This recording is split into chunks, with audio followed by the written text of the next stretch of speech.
And here's where I get stuck because I don't know whether to say good morning, depending on where you are, or good afternoon. But welcome to Magic Partners Live anyway. Welcome, Chase. I'm John. We do quite a few things on social media. We'll talk about that later. Chase is from DisneylandToday.net. Hi, Chase. How you going today? Hey, how's it going? So we're back again, and we're going to try and do this every week, except for next week. And I'm really jealous when Chase goes to Disneyland. Going to Disneyland. Yeah, I'm green with envy. So that'll be fantastic. We got that little QR code there of yours as well. I assume you'll be live streaming through some of it to TikTok. Yep. I did think that was going to happen. We've got another big show today.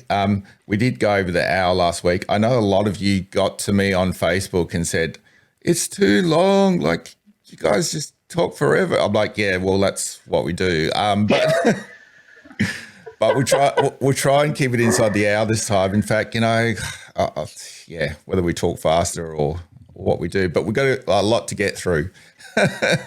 And look, we're going to go over to, first of all, over to Disneyland. Like I reported this week on Disney News Jam, we had the villas at the Disneyland Resort open up. What I thought was worth a revisit is a video that Disney have actually dropped with a walk through the rooms. And I'm going to play that now. We'll just take a look at this and your comments as we go through. Now, this is an exceptional part of the Disneyland Hotel now. The good news, as Chase was mentioning earlier, is anyone can book the rooms. So it's not just, membership exclusive. It's anyone can actually book these rooms. Yeah. So we start off with if they have them, if they have them available, you can stay there. Yeah. So this is the 3-bedroom villa. This is kind of like the best of them. Yeah, amazing room. The artwork, I think they've done an amazing job through the rooms as well. So we've got some Frozen, we've got some, I'm pretty sure some Tangled, Princess and the Frog as well, themed rooms. So I wonder if you can actually, there's a Moana one as well. So I wonder if you can actually, book a theme when you book your room. Maybe, I don't know, but they seem to be themed throughout each room. Oh, that looks amazing. Yeah. Yep.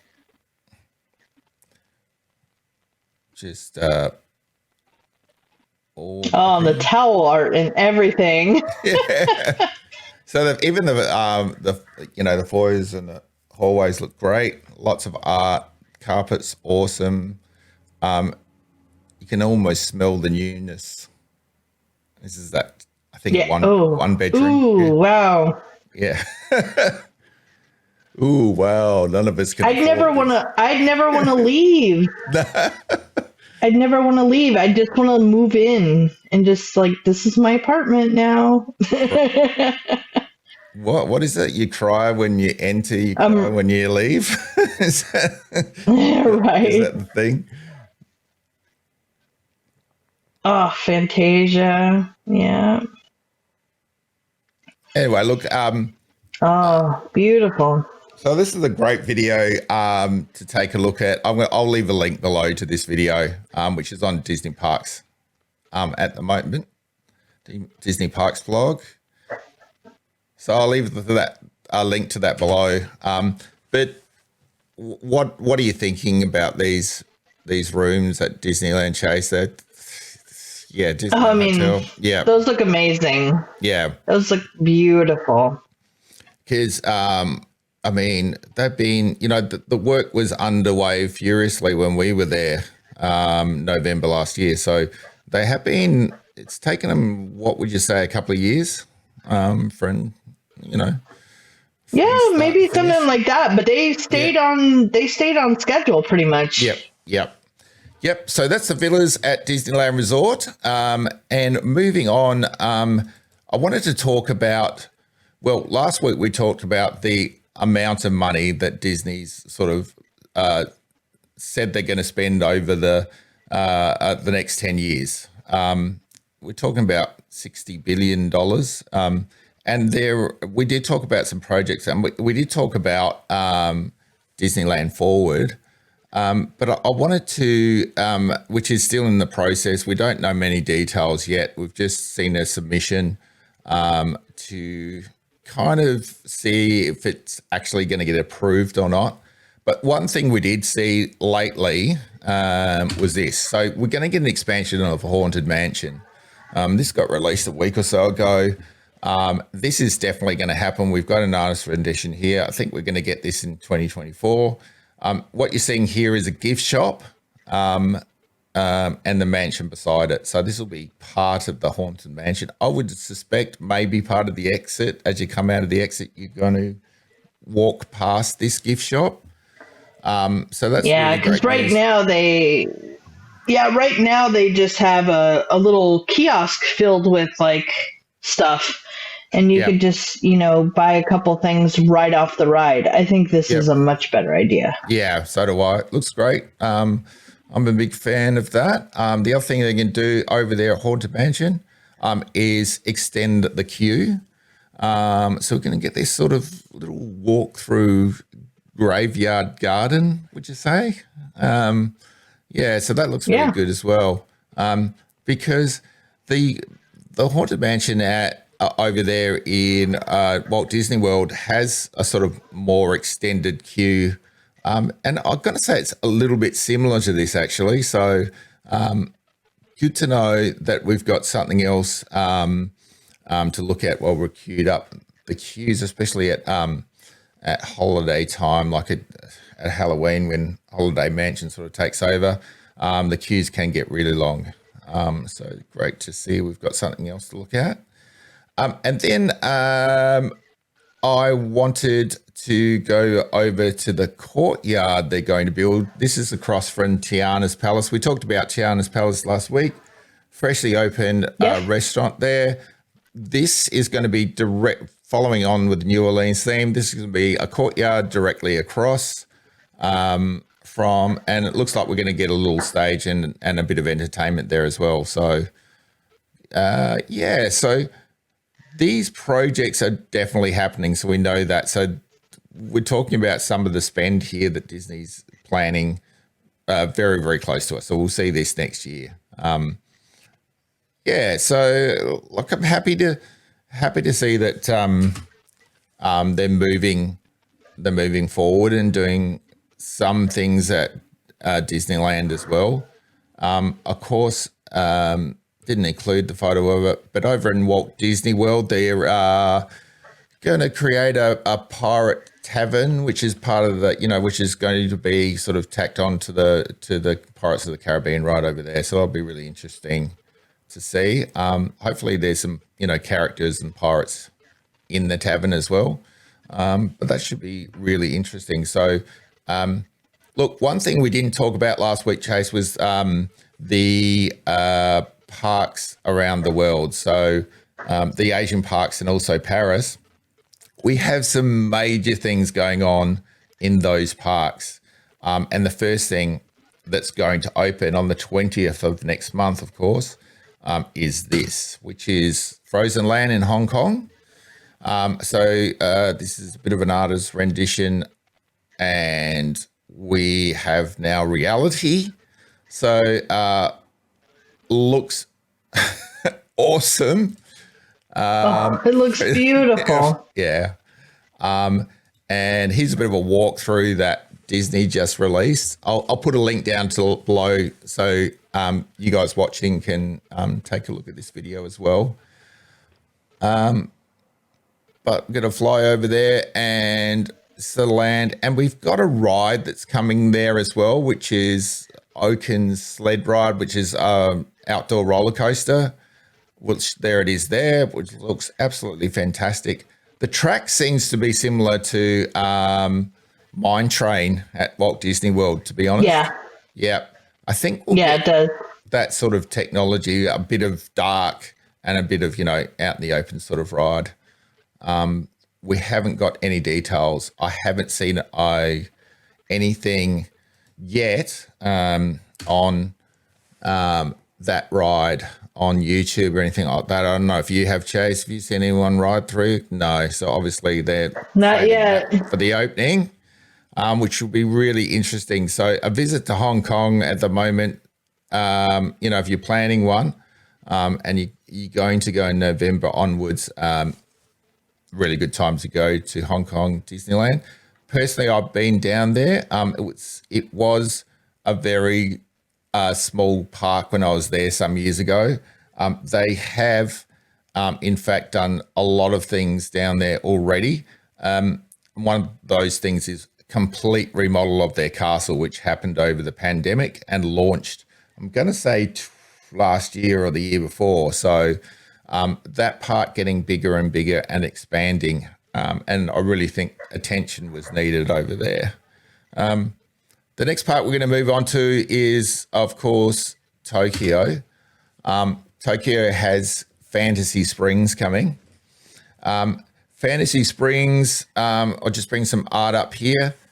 So this is really interesting to Disneyland, California, followers, because that expansion, that Disney Forward, when we had that announcement, we had, thoughts of, these lands being included in that expansion. So we've got Tangled, we've got Frozen, and we've got sort of Peter Pan themed area there, that's coming to Fantasy Springs. And this is a bit of a walkthrough video that they've just released as well. It looks so beautiful. Yeah. So we're getting an opening in 25 for this one. So a couple of years away yet. But as you can see, that's live footage. So they're starting to get there. Tangled Land, of course.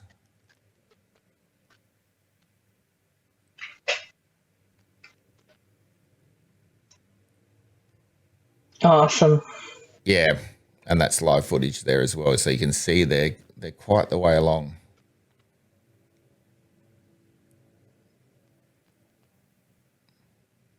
And what do you think to Disneyland getting this sort of theming with new lands? What do you think, Chase? Do you think this is what we'll sort of the feel of what we'll get? I don't know. I think it would be really cool to have something like this, because it's so beautiful. I mean, of course, Disney and their rock work is just phenomenal. Yeah. And so anything where we get mountains or something like that is awesome. Yeah. And these great examples of that, of course, the Matterhorn and Galaxy's Edge as well. Galaxy's Edge rockwork is just unbelievable. So yeah, look, I'm hoping with that expansion and what we talked about last week that we do actually get some themed lands. It would be great to think that it's Tangled or Frozen or something like that. And with some e-ticket attractions in each of those lands would be awesome. Moving on. Absolutely. Moving on. Because I know at the end we're going to have a bit of a chat about Ahsoka, and that's going to take us a while, I think, because a lot happened. We had the last episode this week. Spoiler alert, before we get into that. But before we do, let's go over now to the other Asian park, which is Shanghai. Shanghai is going to get Zootopia, and Zootopia is pretty close. We're going to get Zootopia next year. There is an e-ticket attraction that's going to go on at Zootopia. Here's just a walkthrough. Yeah.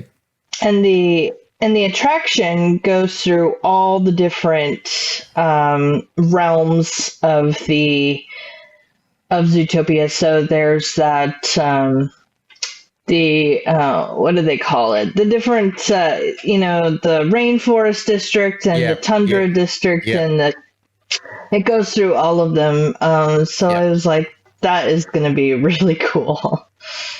And this is the That just looks like so much fun. yeah, this is going to be the e-ticket ride. Trackless system again. So think Remy over in Walt Disney World. Think Rise of the Resistance. Right. Yeah. So that's the same sort of ride we're going to get here.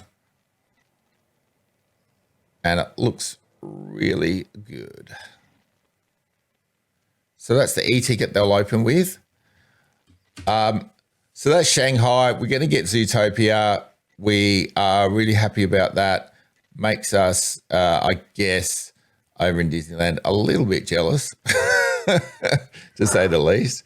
These are massive, massive expansions of these particular.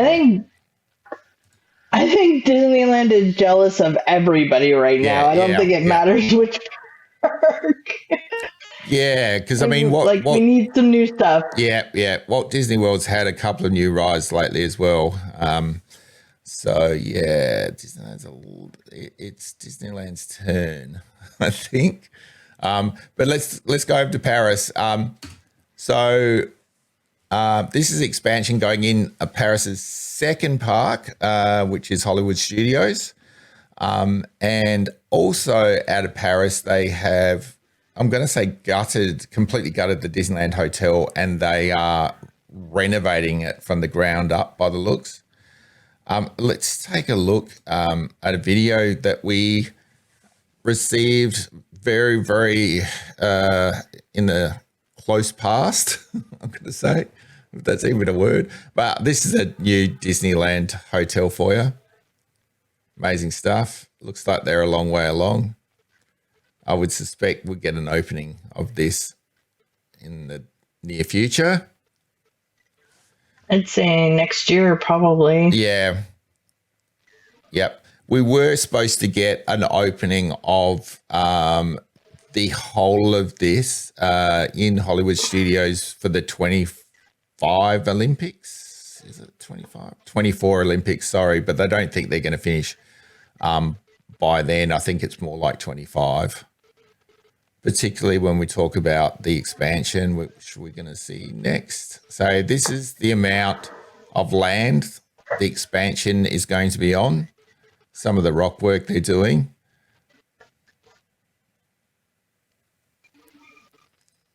Yeah. And you can just see the expanse of it there, how large it's going to be, what we're talking about. This is their frozen land. And you can see that they've done some of the castle there. That's the start of the frozen castle. So if you're planning a trip to Paris, I would be planning it for 25 and waiting for the opening of this. And this is the animatronic they've got planned for Frozen. Those animatronics just get better and better, don't they, Chase? They absolutely do. Oh, every time fantastic. we see one. Yeah. They almost look real. So that's the expansion across the international parks. And remember, we talked last week about this $60 billion spend. That is across all theme parks and the cruise lines. Did a nice little talk about the adventure coming to Disney Cruise Line on Disney News Jam just gone. So that's not the only ship we're going to see, though. We're also going to see a third Wish class ship. So of course we've got the Treasure coming at the end of next year. December sailings are booked out already. But a third ship is coming in that Wish class. So the same size. We have no details about it yet, but we know it's coming for 25. So 24, we're going to get the Treasure. 25, we'll get the Adventure, which sails out of Singapore to the South East Asia market. And then we're going to get a third Wish ship in 25. Don't know a date in 25, which one's going to come first, but a third Wish class ship. So if I'm not mistaken, that's 4, 7, 8 Disney cruise ships by 2025. That's a lot. Yeah, That's a lot of cruise ships. Yep. So, what I do know about the adventure as well is when it was a global dream, when Disney actually bought it, they were intended to put 8,000 passengers on the adventure, but Disney have brought it back down to 6,000, which I can only say is going to mean that we're going to get a lot of, what can I say, Disney theming and theme park style attractions on that ship. To take 2,000 people away and that those amount of rooms would mean a significant amount of entertainment value on that ship. So it's going to be interesting to see 24, end of 24 and 25. I would suspect we'll see an announcement of a name of that new Wish class ship pretty soon as well. Because if we're going to, it's going to be with us in 25 and we've already learned about the adventure's name. I think it'd probably be pretty close. Yeah, good times to be a Disney fan. There is a lot going on in Disney. I think this is like the perfect moment to say, hey, if you think you know what that ship name is going to be, drop it in the comments. Yeah, I want to see some interesting. I want to see some interesting names down there of what they think this ship is going to be called.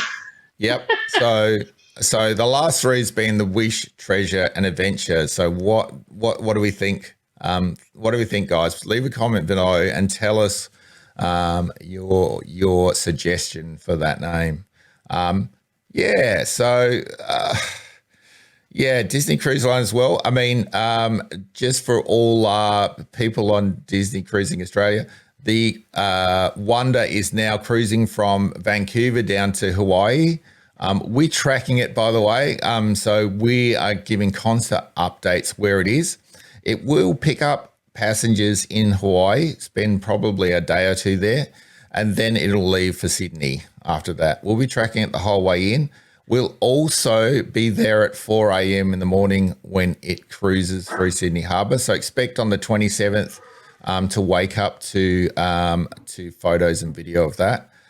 We'll also be down. We've got a meet and greet for the group down in Sydney Harbour the night she comes from White Bay Terminal into Sydney Harbour. So you meet up with us at the cruise bar there, and we're going to be watching her sail into the harbour, which will be pretty exciting for a lot of people I know that have booked a Disney cruise in Australia. All right. So that sort of sums up what Disney's doing now in terms of spending that $60 billion. I can only hope that there's a large amount of that spare for what's going to happen at Disneyland over the next 10 years. They say it's going to take 30. I hope not. I hope we see something built in Disneyland in the next 10 years. I think that's a possibility. Right. So got through that. Got through the expansion, got through park news. I guess for us two now, it's all about Ahsoka. So Ahsoka, and spoiler alert, guys, we're gonna talk about the show. We're gonna reveal everything that's going on. So if you haven't seen it, turn away now. But if you have seen it, let's talk about what happened on the last episode. As I bring up a photo here of Morgan getting the gift of the shadows. What did you think about the opening? It was pretty dark and I think Emily actually turned away from this because it was fairly scary for Star Wars. What do you think, Chase, of that opening scene? I mean, the Night Sisters, even in the animated series, in Clone Wars and Rebels, yep. The Night Sisters are very scary. They tend to deal with magic that deals with the undead, and bringing the dead back to life, which is just, no matter what, it's just a disaster for any heroes. And of course, it just makes for a great horror film. Yeah. So, absolutely. So yeah, these Night Sisters were pretty scary, but I've got friends out there who absolutely love them. So yeah, it's an interesting part of Star Wars, and I think a welcome part as well. This sort of mystical, magical sort of witchery, witchcraft, if you like. Yes. is a great part of Star Wars. And then she was gifted with the sword. They just conjured it out of thin air, basically. That was really great touch. I believe that sword has appeared in the Clone Wars as well. Yeah. That's Mother Talzin's sword. Yeah. So, look, again, we had this conversation last week, but it is fan service on the show. So if you've watched the Clone Wars and you've watched the Rebels, it really is fan service from those shows. I think, look, if you're just a casual Star Wars watcher and you come into this, I think as long as you watch it from the start, you should catch on to the story. But if you feel like sitting down and watching, what was it in the end, 4 seasons of Clone Wars? How many? I think it was something like that for Rebels. 4 or 5. Didn't they add a 5th? Yeah, didn't they go back and add a 5th? Yeah. They added the 5th season. Right. So watch Clone Wars, watch Rebels, because basically Ahsoka is a direct continuation of Rebels, almost from like the very last episode into this one. So if you're not going to watch the Clone Wars, definitely watch Rebels. It's definitely worth a watch, guy. Like if you are at all intrigued by Star Wars, definitely worth watching those 2 series. I know they're animated, but they are really, really good. And you'll find yourself sitting there for days and days watching the episodes back to back. But you're right, Chase. Ahsoka does flow straight on from Rebels. So Morgan gets her sword and the Gift of the Shadows. We then move on to Thrawn, and I just like to put this photo in because Thrawn's such. You can see his mind ticking away in this scene, and also you can see him a bit rattled by what's going on. So he gets pretty mad. Yeah. I've never seen Thrawn. He never normally shows emotion, but he gets pretty mad in some of these scenes because Ahsoka seems to be getting closer and closer to stopping him. Getting back to the Star Wars galaxy and bringing the Empire back. We know he's going to, though, because we flow on to the sequels, episodes 7 and 9. So we know it's going to happen, but very, very good battle in this last episode, which does rattle Thrawn quite a bit. We flicked to a scene, and I know you did, Chase, but I personally love this scene. This is Ezra building his I loved lightsaber. it. Yeah. So Ewing there helping him do that, and we find out that Ewing's actually helped many younglings, many years build their lightsabers, and Ezra's finding that out, and the scene is really great. Especially when he mentions his master, actually, because we like going back there. And I think I loved that scene because Ezra didn't even know who Yang was, and for him to say that, it's like like, who was your Jedi Master? And so he's like, and Sabine mentions she's like Kanan Jarrus. And he goes, no wonder. He goes, that makes a lot of sense. You're just like him. Yeah. And he's like, what are you talking about? He goes, I trained, he's like, I trained Kanan how to make his lightsaber. And he's like, what? He's like, you're kidding. He's like, how old are you? And he's been around a long, long time, since the beginning of the Jedi Order. He has a record of every lightsaber that's been built.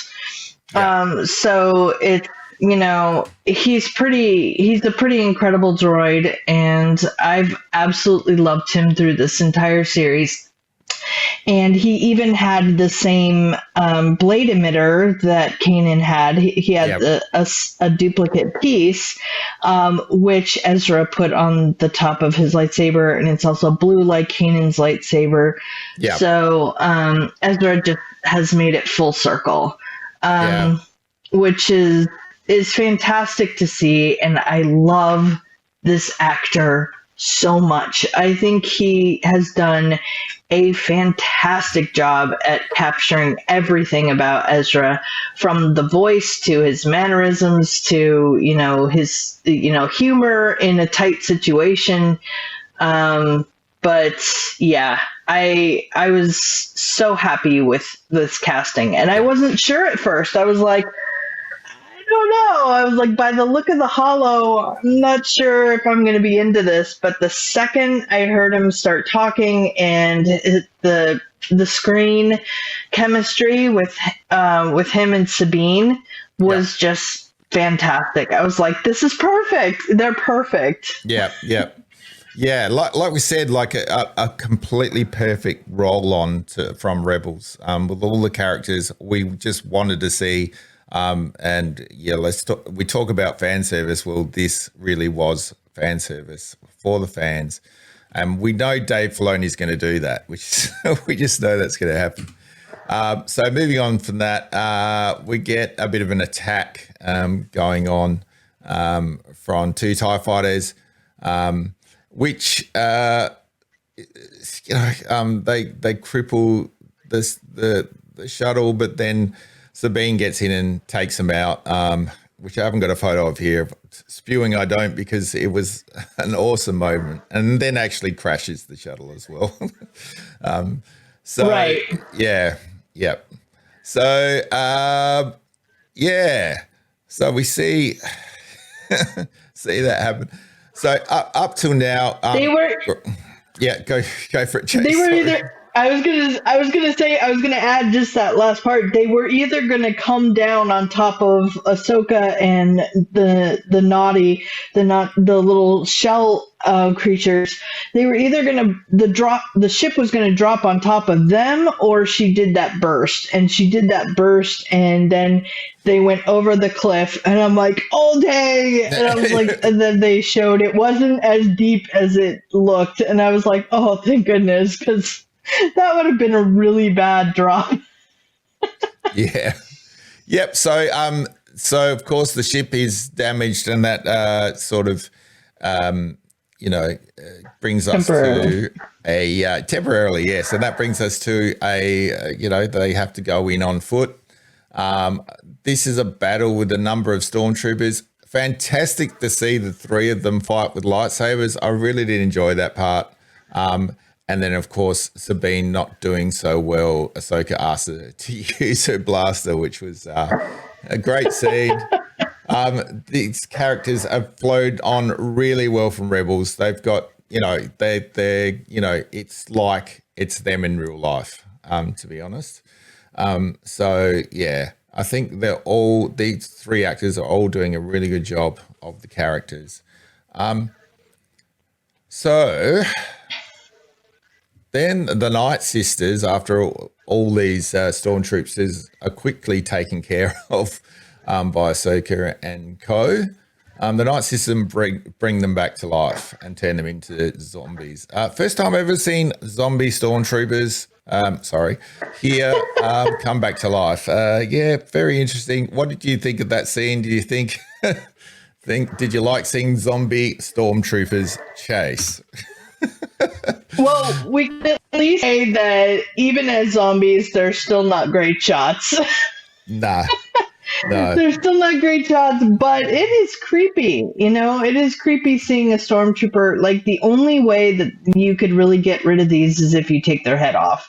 Yeah. And, that is a dark, to have to take a head off in Star Wars is not, it doesn't really happen all that often. No, it doesn't. And it's usually a droid. So Yeah. to see, it happen to stormtroopers is one thing, but just watching them kind of like their whole bodies reanimate and kind of like this twisted little, kind of cracking back together. It's it's just all like, ew. This is awful. But they and then Ahsoka was super surprised. She's like, "What's happening?" Yeah. Yep. And they have to go level by level and shut the door on each level, and up as they go up the stairs, and that worked. Yeah. Luckily. Yeah. Look. When Star Wars first came out in the 70s, we had George Lucas tell us point blank that this movie was designed for kids, and over the years it has developed an adult audience for sure, definitely. So we started off with a story that the family could watch. Do you think it's getting a little bit dark in some places that kids might not want to watch it? Do we feel like we're steering away from that first, initial reason the movie was created for children? When we sort of get these, there's nothing pretty about war. There's nothing good about war, and the constant battle between the Empire and the Rebellion or the First Order and the Resistance. No matter what you want to call it, nothing is pretty about these wars. Clone Wars was very dark. For an animated series, it was very dark. Yeah. And then Andor was very dark. Watching Andor, all about Cassian, was a very dark and very dismal series. And so some people like it because it's like one of the most relatable, or at least, realistic to some fans. And I think absolutely, war is scary, it is frightening, it is devastating. And so to see them kind of cover it, it's like, okay, this could be legit. It's like, this stuff could happen. And I just think that, you can't have it always be kiddie, I guess, but that's what the droids and stuff are for. You have like a comic relief kind of character everywhere, whether it's 3PO or, even K2SO, or Hu Yang in this case with his sarcasm and his kind of, not gonna lie, this is how it is. It's, so it's, but everybody is growing with Star Wars. So Star Wars has to grow with the audience. Yeah, it does. You have got a big adult audience that watched it when they were kids now, so you need to cater to them. You need to cater to children. You talk about Andor, and we really, when we saw Rogue One, that was really a movie, a war movie, like a World War sort of classic movie. And we saw characters come to a bad end in that movie. So you could say that's a more real life type of war movie than what Star Wars: A New Hope originally was. But it's just interesting to see how it's developing and trying to cater to many audiences. You've got to worry about kids. You've got to worry about the fans that are adults now, like super Star Wars fans. And then you've got to worry about just the casual person that's, watching it because it's a movie or a series to watch. So interesting how they're catering for that. So moving on, we did see then Thrawn send Morgan basically to her death, you've got to say. While he escaped, she was to slow Ahsoka down. And this is the fight which we saw. Look, what did you think of this fight? And what did you think of Morgan during the fight? A lot stronger than Ahsoka actually fought her the first time, of course, because she's got the gift of the shadows, and the sword. What did you think of the fight? I thought it was really awesome. Way for her to go out anyway. Yeah, it was choreographed beautifully. The fight scenes in this series from start to finish were just so well put together. They just really went all out. So any saber battles were just fantastic. Morgan was like, with her new Night Sister powers, she's even more powerful, faster, more dangerous. It was incredible to see both her and Ahsoka fight.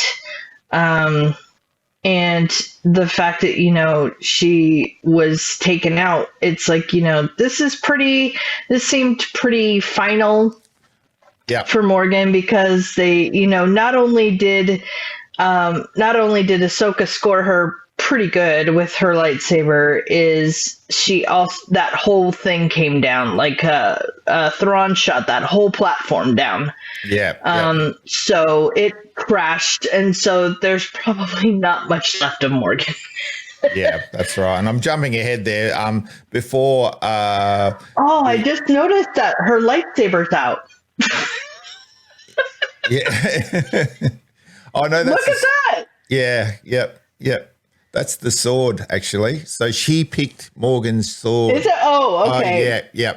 Because her other lightsaber got destroyed in the right. kill, right. So she was to a single, and then she actually, like you can see from the two wounds there, she actually sliced it with a sword and a lightsaber. So that was a good way to go out. Before that happened, we had Sabine take on some death troopers that were the undead. So that's a mouthful. But she used the Force here to grab her lightsaber. Classic Star Wars Jedi move. Yes. Do you think that all of a sudden Sabine having Force powers, do you think it came on too quickly? We didn't see any real training to get her there. No. So I feel like that. No, I think they had to, with Ahsoka, with Ezra, she felt more complete. And now that Ahsoka's back and saying, I'm going to be with you the whole way, I'm not going to abandon you.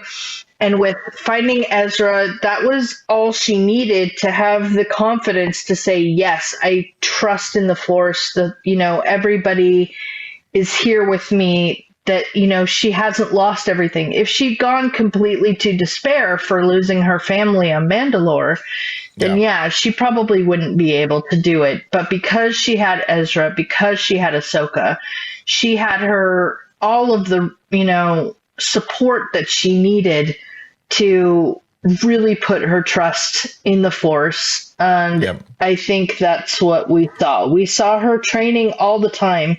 She was putting a lot of effort into it, and she kept trying and trying and trying and trying. And so for this to be that step, I think this is a lot.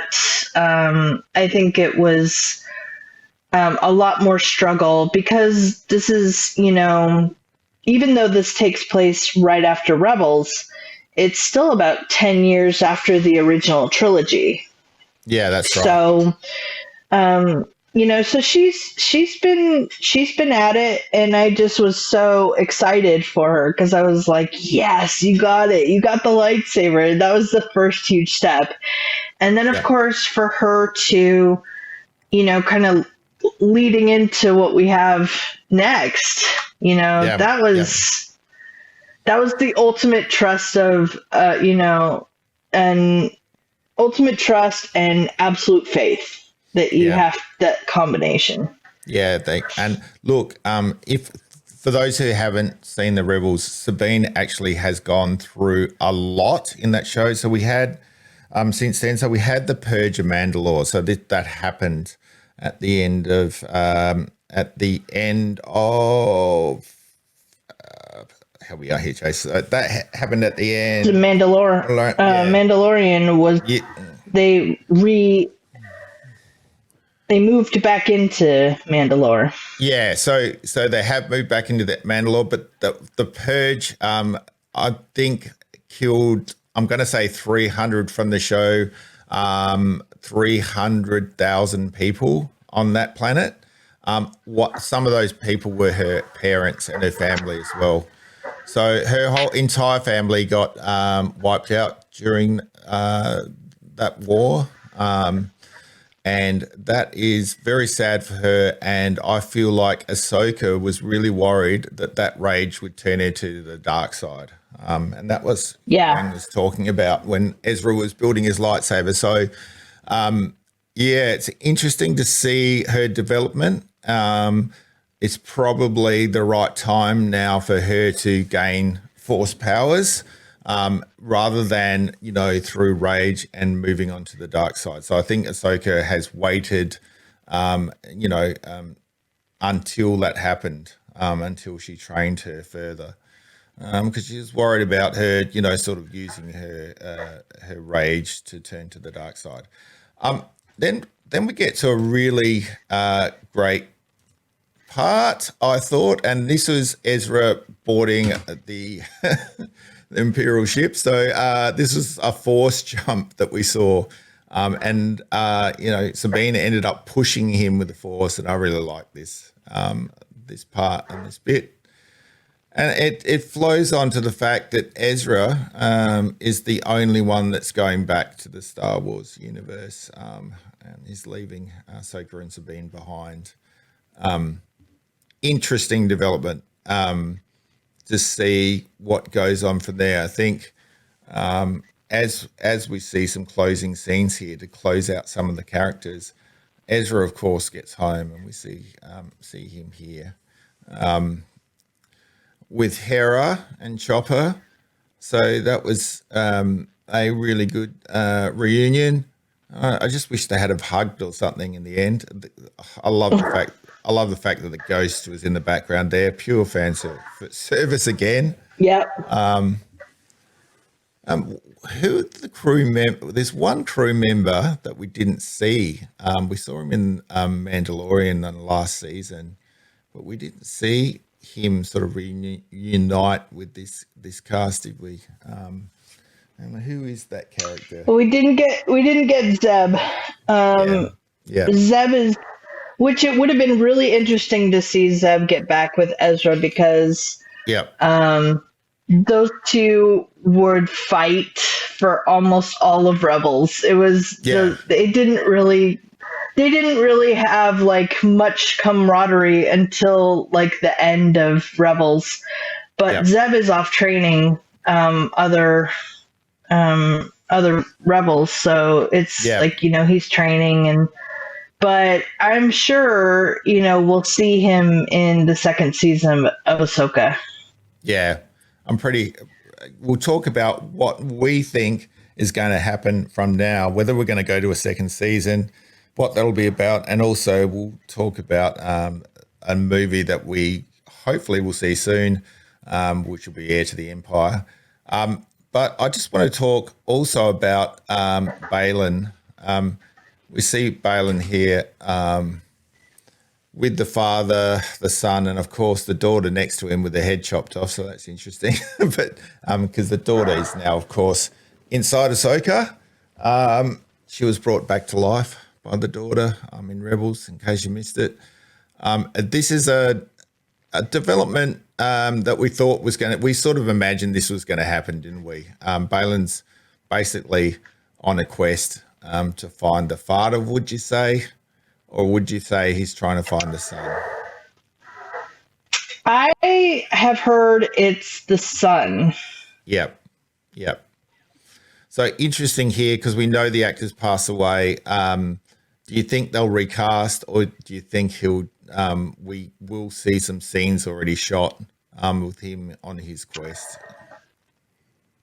It's hard to say. I don't know what they're going to do. It is going to be really hard to replace him because he was just phenomenal in this series, and Yep.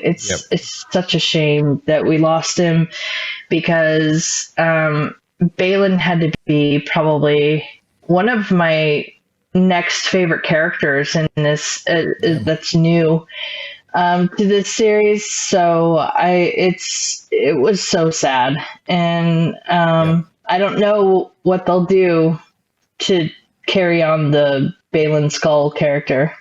Yeah, neither do I. Yeah, they could recast it, but it would be a hard task for any actor to sort of beat that sort of performance, I think. And of course, here's Shin here. She staying on the planet as well. She didn't go back and join the Empire as a master instructed her to do. She's of course on the planet, and she's introducing herself here to the Raiders. So we feel like we could have some sort of conflict between on the planet between the Raiders, Shin and Ahsoka in maybe the second season. And then moving forward to the last scene, of course, was Anakin's Force Ghost, which I kind of could have told you that was going to happen. I don't know. I just had that feeling that it was going to happen at the end, which closed out the episode. So what do you think, Chase? I think a lot of doors were opened rather than closed on the end of that. It just left us wondering about a whole heap of things. So will we have Ahsoka in season 2, or will we go straight on to Heir of the Empire? And why? And will Ahsoka come back to the Star Wars galaxy, or will she be stuck? What are your thoughts on all of that? We're definitely, they have said that Ahsoka season 2 was in production. So, and that was in or around the writer's strike. So, that is either continuing or wrapping up. So we should get, another season of Ahsoka. We should also be getting another season of The Mandalorian. Yep. So I would expect both of those next year or possibly into 2025. And then we'll start to see movies. We'll start to see movies that wrap up Ahsoka, Mandalorian, and make it, wherever they want to lead that in between this period and the sequel trilogy. So I think it's going to be a great next few years for Star Wars. For sure. Yep. And I'm interested to see where all this goes, because I think The Mandalorian and Ahsoka were Disney's biggest hits for Star Wars, for sure. Yeah, definitely. I think a lot of good reports around Ahsoka. When we go to Heir of the Empire, do you think that will be, so we've got Boba Fett, we've got The Mandalorian, of course, with Grogu, and we've got Ahsoka as well. Do you think we'll see all those characters in that? Do you think we'll see the Mandalorians taking on Thrawn in the known galaxy and being like the foot soldiers? The other common thread through all of this, and we've seen him in all of the shows, is Grogu. So the way I feel about it, he will play a big role because everyone knows him, everyone loves him, even the casual Star Wars fans. I mean, when Grogu sort of first hit the screens at The Mandalorian, a lot of people that weren't Star Wars fans fell in love with him. And he could be the glue of the whole of the heir to the Empire. Just saying that could bring everyone together, with Grogu playing a big role because he is training to be a Mandalorian now. He does use the Force, so we could see him play a big role in battle scenes as well, I guess, which will be as funny as Yoda was wielding a lightsaber back in the prequels. I mean, when we first saw Yoda back in the prequels, grab a lightsaber and start jumping around like a bit of a frog, have to say that was a little bit weird. So to see Grogu do the same thing will be probably, a little bit weird and a little bit funny at the same time. But that's why we kind of love Yoda, and that's why we love Grogu, because we get these sort of scenes out of him. But yeah, look, I'm very, very excited about Heir to the Empire. Bring it on. I wish it was coming out in the theaters tomorrow so we could go see it. I think Ahsoka left a lot of doors open, and a lot of questions still. And we don't have answers to them, and I want the answers now. I don't want to wait. But of course I will. And I think, look, 2025, we're going to see Star Wars Celebration over in Japan in April, at the end of April. I think that's going to be one to go to because there'll be a lot that's coming up.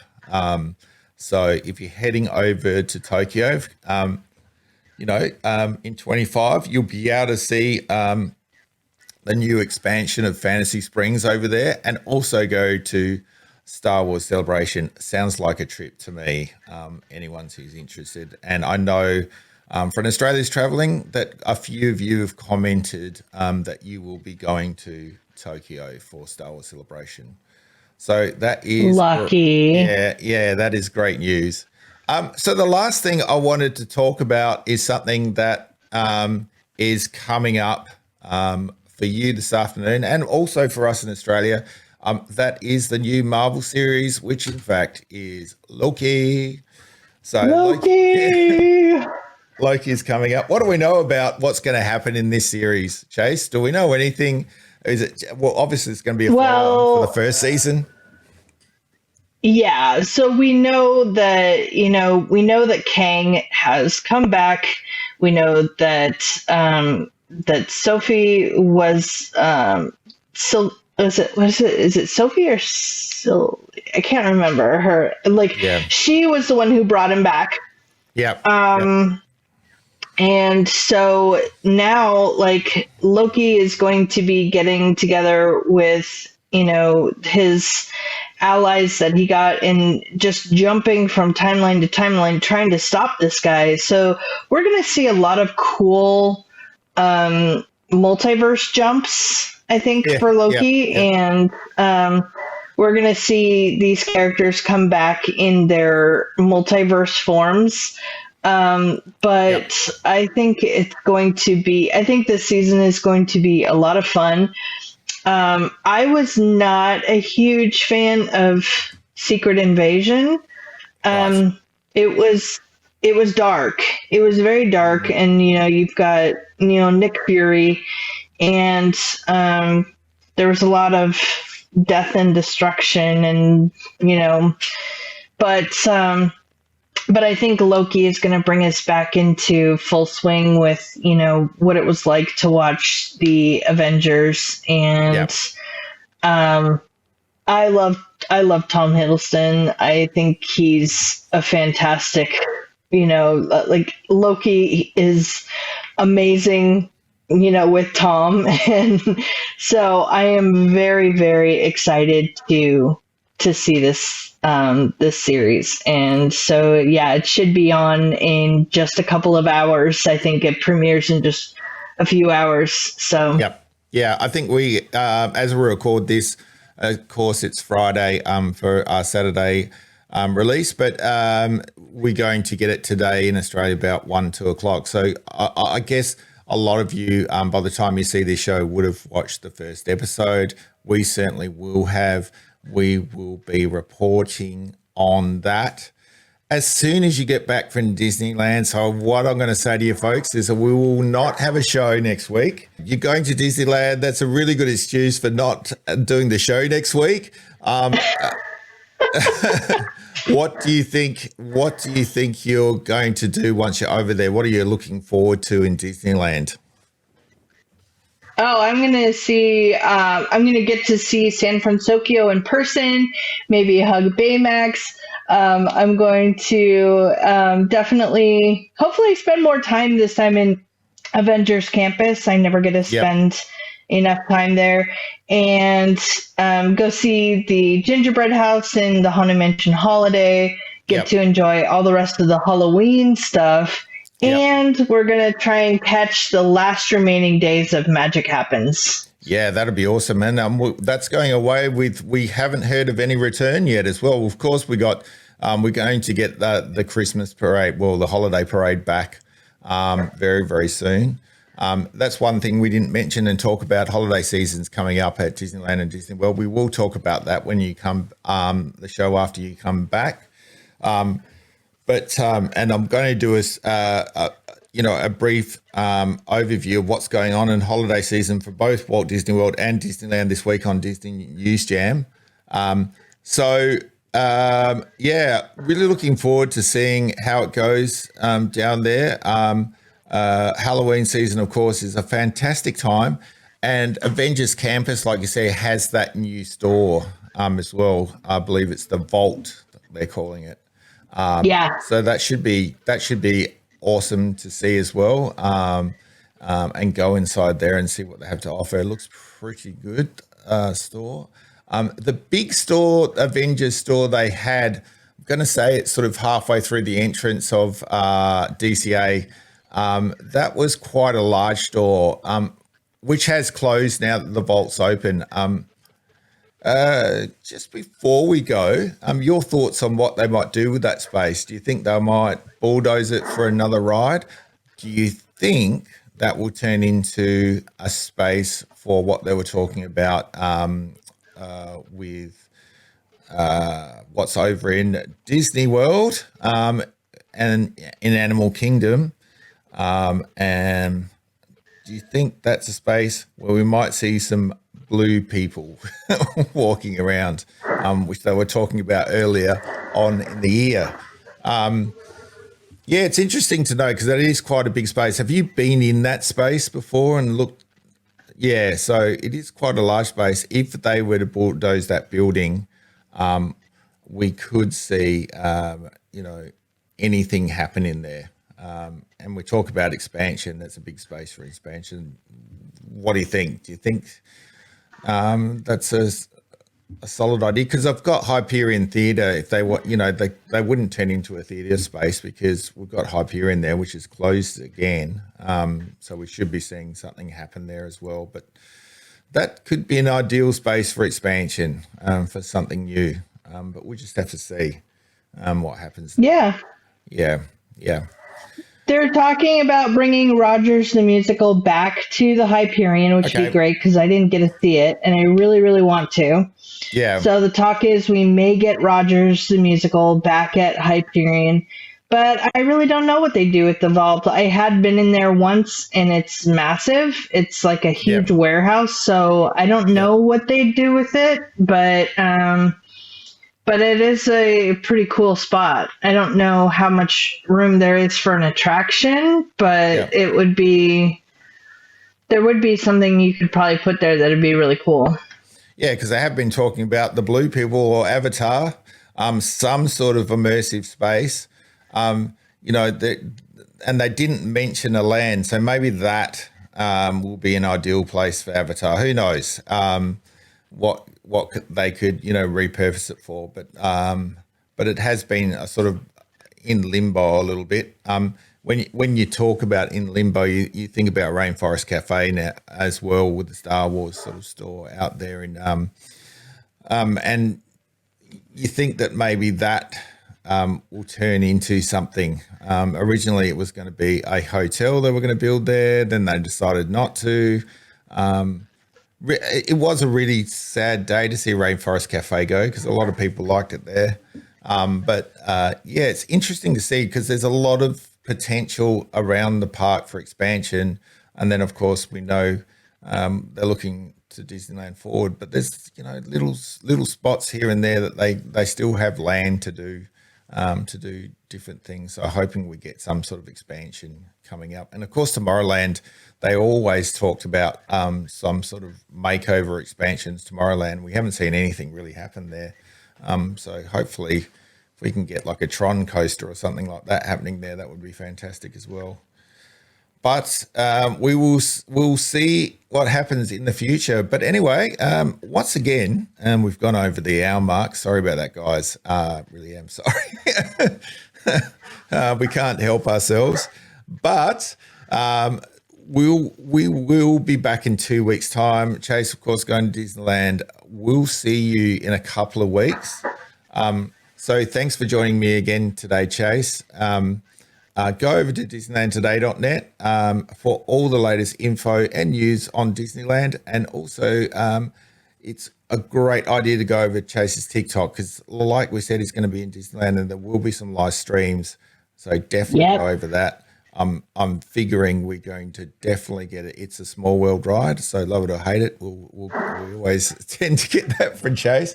But also just to see what's going on Halloween, what's also going on with the new Haunted Mansion holiday and the gingerbread. So lots of stuff to watch. So make sure you go over to Chase's TikTok and prepare yourself for some live streams next Thursday and Friday when Chase is in Disneyland. We're very jealous, but until not next week, but the week after, we'll see you guys. We'll have a show out for Disney News Jam tomorrow on Sunday. So look out for that. And of course, Marie will be back with merchandise and fashion. We're going to have a little bit of a holiday merchandise and fashion next Wednesday. So watch out for that one. All the new holiday merch in Australia and over there in the United States. So look out for that. And we'll see you very, very soon in 2 weeks' time. Thank you, Chase. See you later, everyone. See ya.